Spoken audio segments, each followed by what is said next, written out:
In the last story, Mike Petrie explained what an ETF is on Nobody Told Mike, a basket of hundreds of companies, one purchase, low costs, simple. But then comes the question nobody answers. Okay, I understand what an ETF is. Now what? Which ones do I buy? How many? In what order? How do I actually build a portfolio? Most people get here and stop, not because investing is hard, because the choice feels impossible. There are over 8,000 ETFs available to buy right now. 8,000. And most people end up doing nothing, not because they don't want to invest, but because nobody showed them where to start. This story is about the simplest portfolio structure that exists and why it works better than most people expect. In the 1980s, a man named John Bogle founded Vanguard and introduced the first index fund available to ordinary investors. His argument was radical at the time. Stop trying to beat the market. Own the market. All of it. Forever. The investment industry called him dangerous. They called his idea un-American. Why? Because a low-cost fund that owns everything and charges almost nothing destroys the business model of every expensive fund manager who depends on complexity to justify their fees. Complexity is profitable. For them, not for you. Bogle's insight was the opposite. Simplicity, held for a long time, beats almost everything else. Not sometimes, consistently. The three-fund portfolio is the direct descendant of that idea. Chapter 1.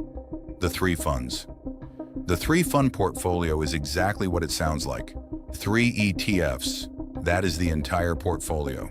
Fund 1, a home market ETF. This gives you exposure to the large companies in your own country or region. In the US, that might be an S&P 500 ETF. In Europe, a broad European market ETF. This is your foundation. Fund 2, an international ETF. This gives you exposure to the rest of the world, markets outside your home region.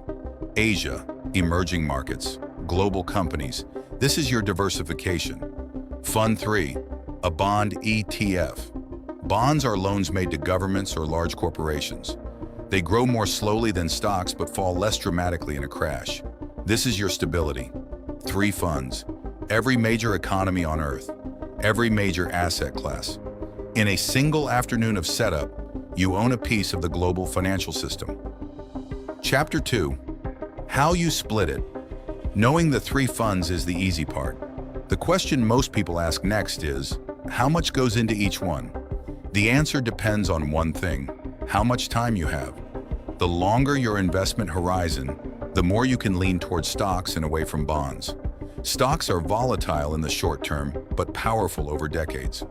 Bonds are stable but grow slowly. A common starting point for a long-term investor in their 30s or 40s.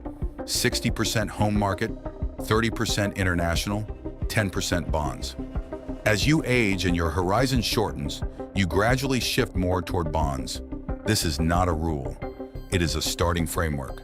The most important number is not the split. It is the time. 10 years in a 3-fund portfolio does more than 30 years of trying to pick the right individual stock. Chapter 3. Why simple wins. Here is the part that surprises most people.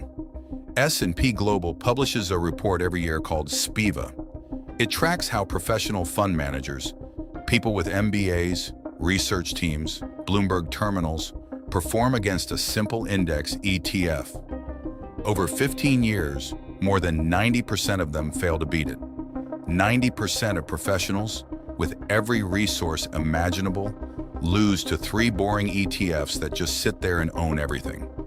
The 3-fund portfolio is not a beginner strategy that you graduate from once you get smarter. It is the strategy that the evidence consistently supports. For almost everyone, at almost every stage of life.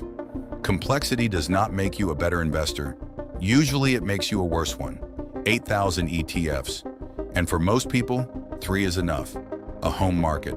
The rest of the world. A cushion of stability. Rebalanced once a year. Held for decades. That is the portfolio. It does not require a finance degree. It does not require a fund manager. It does not require hours of research every week. It requires one decision and the patience to leave it alone. That is what Mike Petrie calls modern financial philosophy. Not louder, not more complex, just better.